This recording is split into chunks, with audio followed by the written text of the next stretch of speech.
Olá pessoal, tudo bem? Professor Cristiano aqui diretamente do canal Amo História para a gente começar mais uma aula de filosofia, né? Com o tema de hoje, Aristóteles. Nós já falamos aí sobre Sócrates, já falamos sobre Platão, né? Inclusive na nossa última aula falamos sobre Platão, e agora vamos abordar aí o pensamento do Aristóteles, né? Um dos mais importantes filósofos, né? Esses três, Platão, Sócrates e Aristóteles, são os três mais importantes filósofos da antiguidade grega. O pensamento deles vai influenciar muita gente, né? Nós vamos ver então o Aristóteles. Vamos ver também que o Aristóteles ele vai pensar um pouco diferente do Platão, né? Ele foi aluno do Platão, mas eles eram amigos ali, né? Como o próprio Aristóteles falava, ele falava assim: eu sou amigo do Platão, mas eu sou antes de tudo amigo da verdade, né? Então nós vamos ver que o pensamento dos dois muda, difere um pouquinho em alguns aspectos, tá bom? Vamos começar a nossa aula de hoje. A aula de hoje, Aristóteles, né? Aí temos uma imagem do Aristóteles lá daquela pintura do Rafael Sanzio, lá o pintor renascentista, né? Ele pinta um quadro chamado A Escola de Atenas, onde ele coloca ali retratos ali, né? Imagens dos mais antigos filósofos aí da antiguidade grega. E no centro desse quadro nós temos Platão e Aristóteles, né? E essa aí é a imagem, um recorte ali do quadro mostrando o Aristóteles, tá? O Aristóteles, ele nasceu, e aí tem os dois, ó, o Platão e o Aristóteles, tá? O Aristóteles ele nasceu em Estagira, lá na Macedônia, uma colônia grega ali na Macedônia, no meio da Macedônia, e ele cresce então ali, nasce em 384 a.C., tá? Então, 384 anos antes de Cristo, nasce esse filósofo. Ele vai ser o principal representante do chamado período sistemático. Por quê? Porque, ao contrário do Platão, que está ali ao lado dele na pintura, né, ele vai tentar sistematizar o conhecimento. Né? O Platão ele escreve ali na forma de diálogos, né? E aí usa o Sócrates ali como principal personagem dos seus diálogos. Né?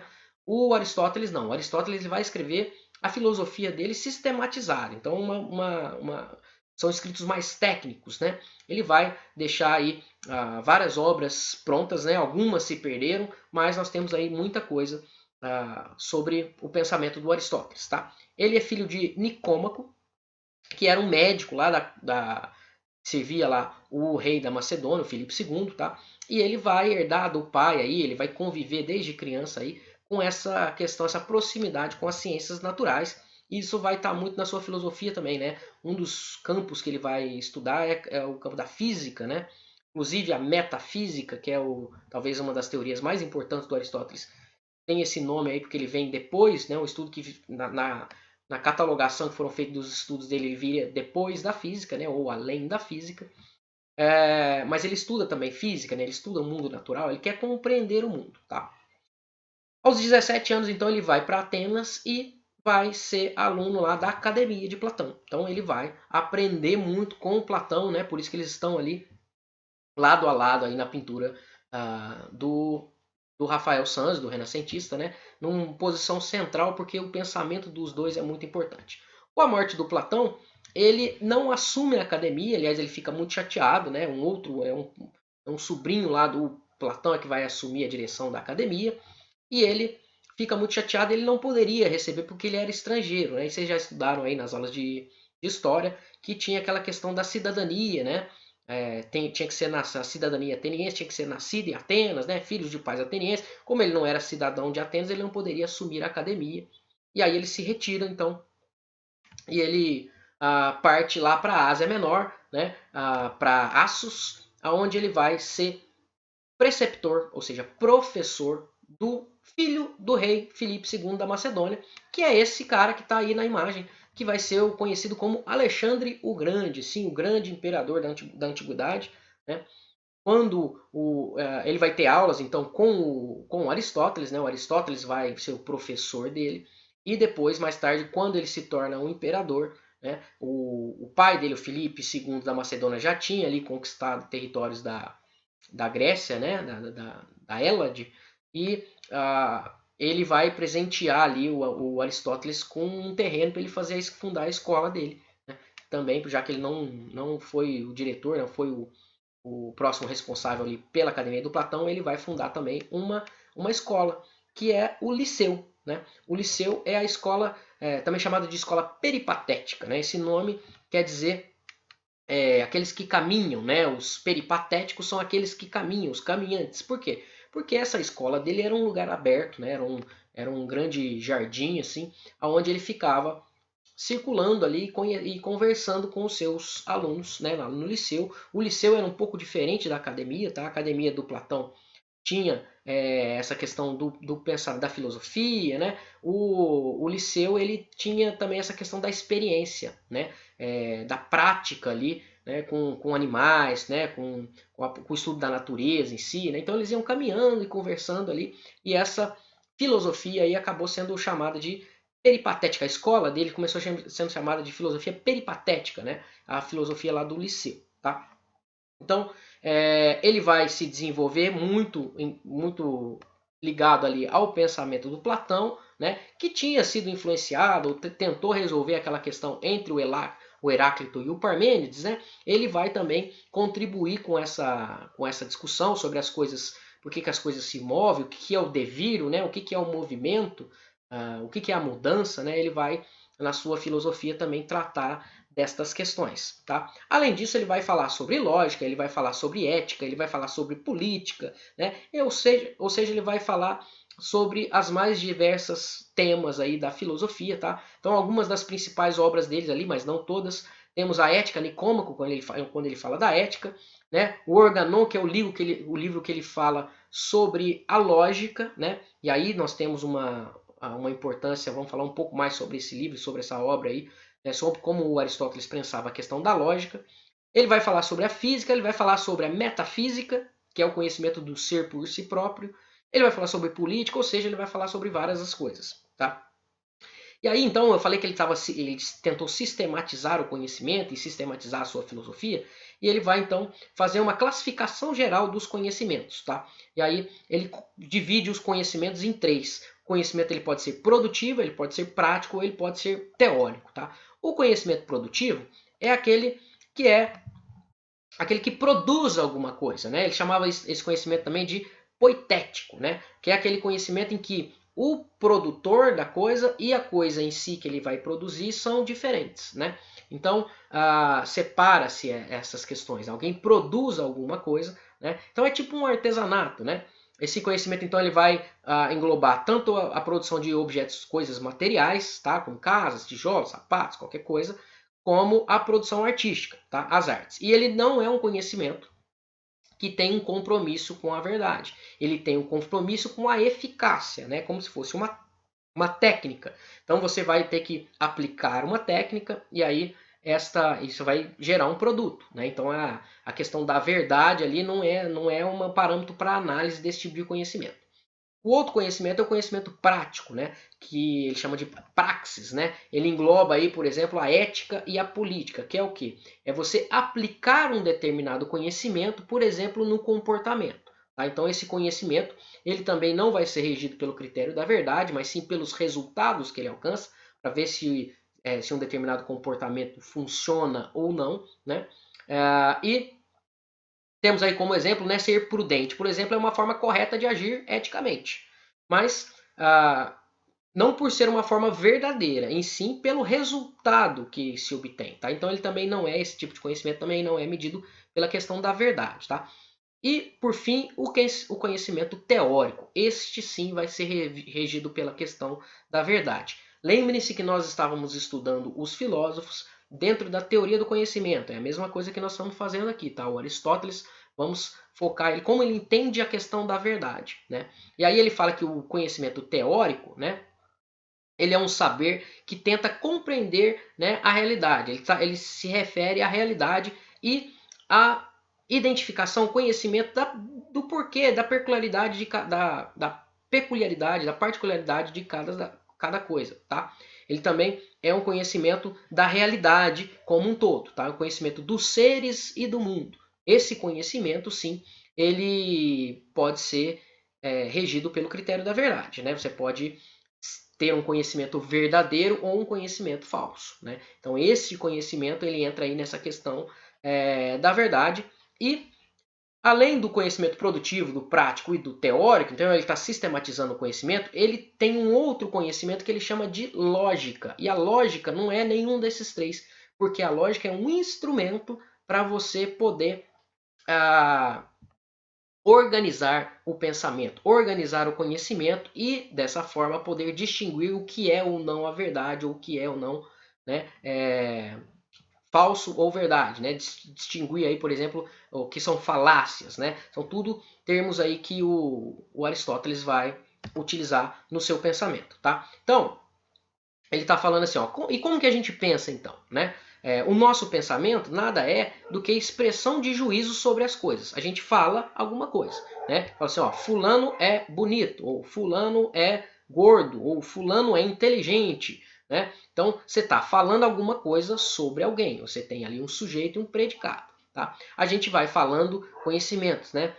A gente vai dando juízo sobre essas coisas e esse conhecimento ele é feito através da linguagem, tá? Então, para o Aristóteles, a nossa linguagem é a forma como que nós vamos exprimir o conhecimento. Vamos falar, deixar claro ali o conhecimento e é através da linguagem que nós fazemos então as proposições. A base do pensamento dele está muito ligada a essa questão da linguagem e das proposições, tá? A lógica, então, ela faz parte do nosso cotidiano. A gente não percebe, mas nós pensamos segundo a lógica, segundo os critérios aí que foram estabelecidos ou pelo menos foram sistematizados pelo Aristóteles, né? O Aristóteles ele vai definir o que é um conhecimento lógico, né? O que é um conhecimento, como a gente pode perceber se o conhecimento ele é real ou não, é através da lógica, tá? Então, a gente sempre usa argumentos na nossa fala, nos nossos discursos, tá? Para expor, para falar algum ponto de vista, mas sempre através da lógica, né? Se a gente foge da lógica, a gente fala, né? A gente escuta um discurso que não é lógico, fala assim, não, o que você está falando? Você está falando absurdo, né? A nossa racionalidade, né? E aí razão vem da lógica, tá? Então, a lógica seria um instrumento para organizar as ideias, tá? De uma maneira rigorosa a fim de se evitar o erro e tentar chegar às verdades, tá? A lógica, então, é um instrumento da razão. E aí por isso que ele não classifica a lógica como sendo nenhum dos campos do conhecimento. A lógica é um instrumento para se chegar ao conhecimento, tá?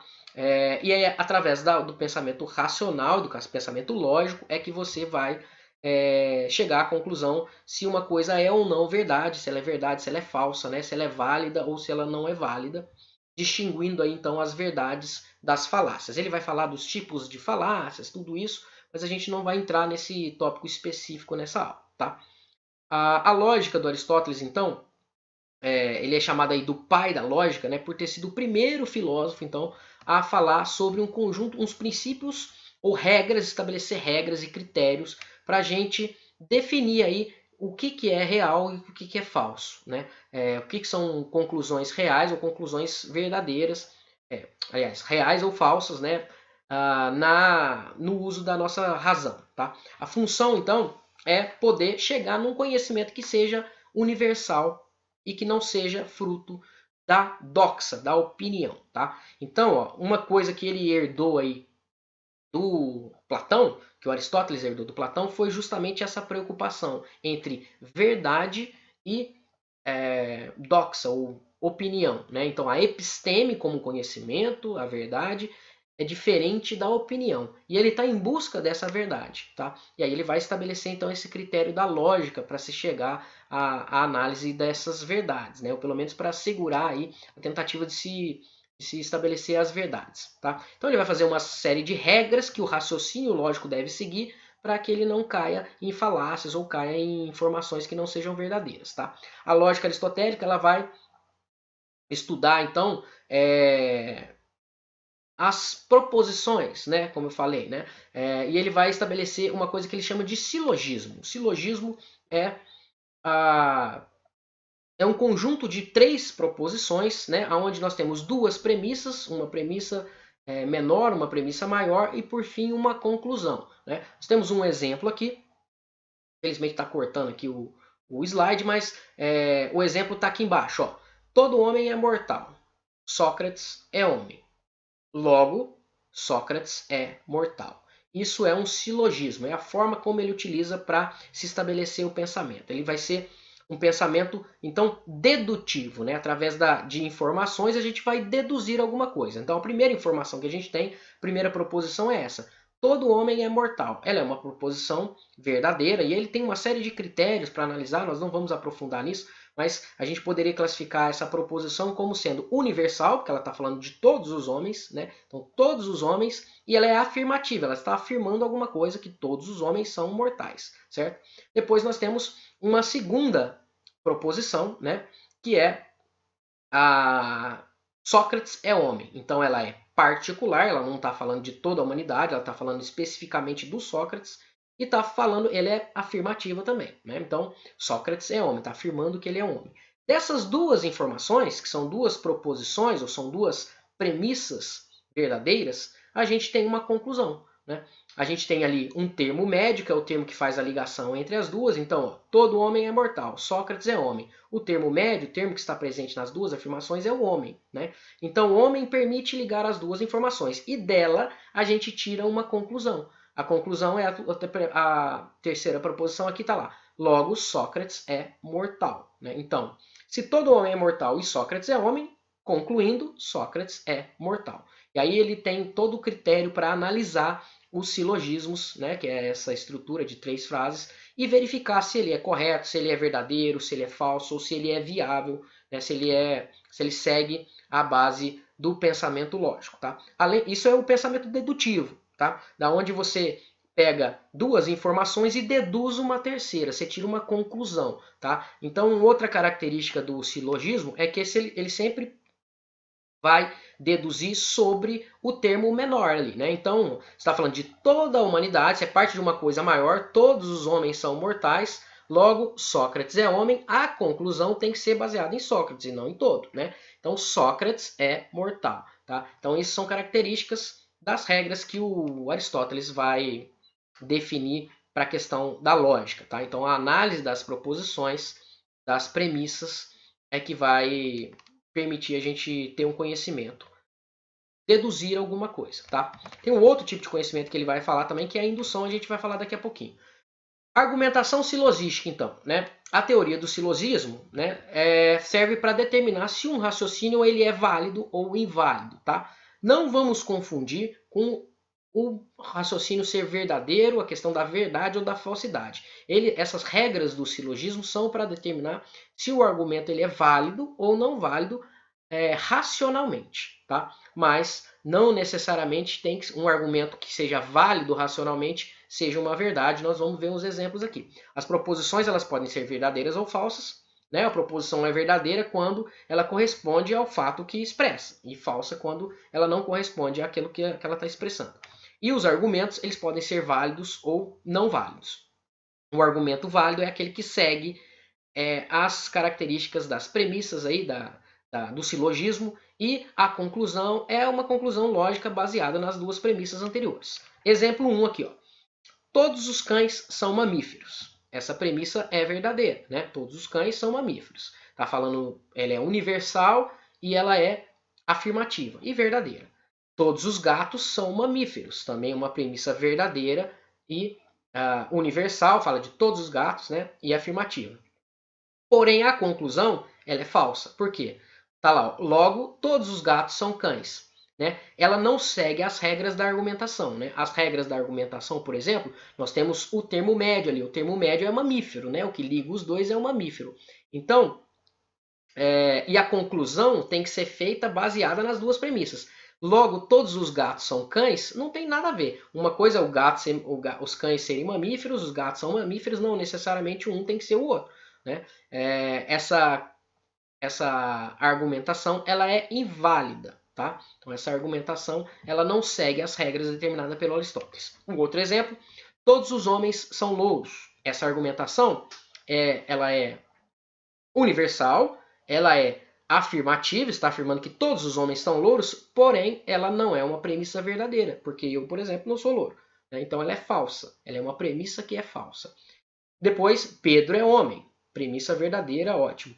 Logo, Pedro é louro. A argumentação logicamente válida, mas não necessariamente uma verdade. Ela segue a regra do silogismo, né?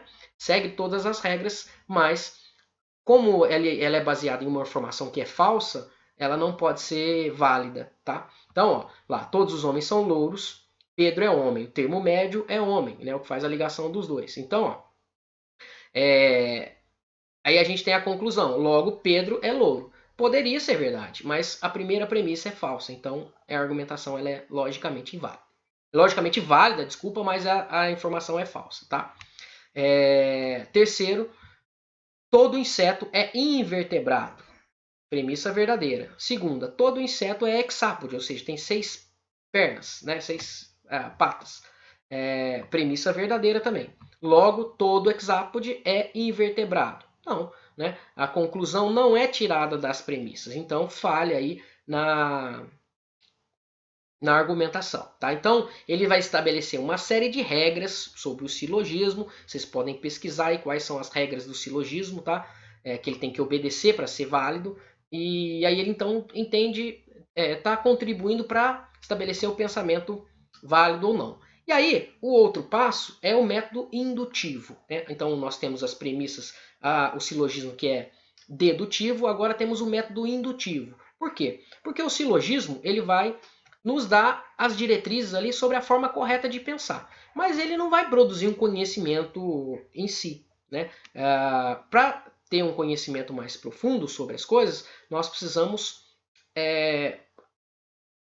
auxiliar o pensamento dedutivo, né, com o pensamento indutivo. E aí entra a segunda etapa da lógica aristotélica, que é o método indutivo.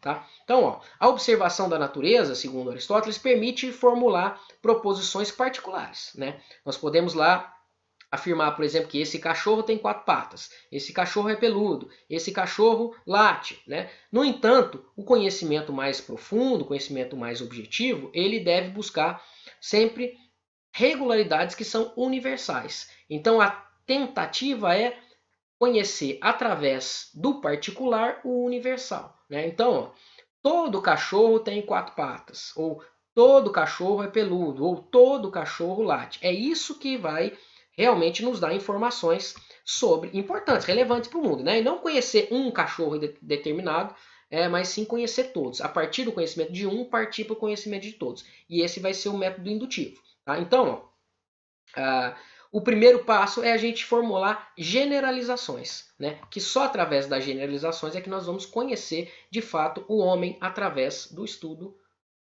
da particularidade de cada um, tá? Ou qualquer outra coisa. Então é preciso acrescentar algumas operações mentais que deem rigor aí a essa passagem do particular, das características do que é particular e do que é universal. E aí essa sistematização ou essa indução, esse método indutivo, vai partir dessa análise de caso a caso. Tá? Então, ó, a sistematização da observação de casos particulares permite a construção de classes. Então, você vai observando lá os cachorros. Né? Todos, 1, 2, 3, 4, 10, 100, 1000 cachorros. Né? E aí você vai pegar características que são gerais. Né? A gente pode falar que todo cachorro é peludo? Não. A gente pode falar que todo cachorro é branco? Não. Né? Mas a gente pode falar, por exemplo, que todo cachorro late. Né? Que todo cachorro tem 4 patas. Né? A gente pode falar essas questões aí, tirar essas generalizações. Tá? O rigor no processo de avaliação das semelhanças e das diferenças específicas permite então elaborar um conhecimento cada vez mais abrangente e ao mesmo tempo cada vez mais preciso. Aplicando-se o método indutivo, pode-se chegar à definição, que consiste em ligar diversos indivíduos particulares a um único conceito, a partir da determinação de uma característica distintiva. Então, através da análise de vários casos particulares, a gente vai chegar a uma análise geral.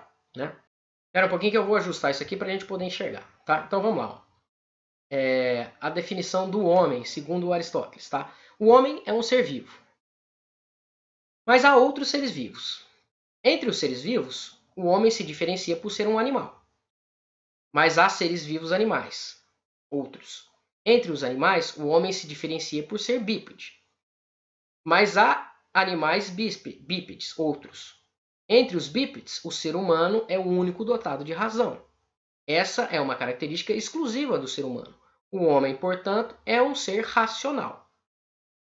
Mas a gente pode falar que só o homem é racional? A gente não sabe. Né? Então a gente tem que caracterizar melhor. A gente pode falar, por exemplo, que Deus é um ser racional, ou que os anjos, se eles existirem, são seres racionais. Então a gente classifica melhor e coloca lá assim, ó. Só os homens são racionais? Não, para resolver esse problema você acrescenta o gênero. E aí por final você fica com a frase: o homem é um animal racional. Isso é uma proposição verdadeira e é um método através do método indutivo, ou seja, ele vai tirando características ali específicas até chegar num conhecimento maior sobre o ser. Bom, então é mais ou menos isso. A lógica do Aristóteles ela vai servir para perceber características que, a partir das particularidades, a gente vai chegando numa definição de um conceito maior. E aí, vamos entrar na próxima aula, no assunto da próxima aula, que é a metafísica. Tá? Então, na próxima aula, nós continuamos o pensamento do Aristóteles falando da metafísica. Mas antes eu vou deixar uma perguntinha aqui. Ele está falando então que dos casos particulares a gente chega num conceito geral. Ele está pensando da mesma forma que o Platão? Fique com isso na cabeça. Um abraço.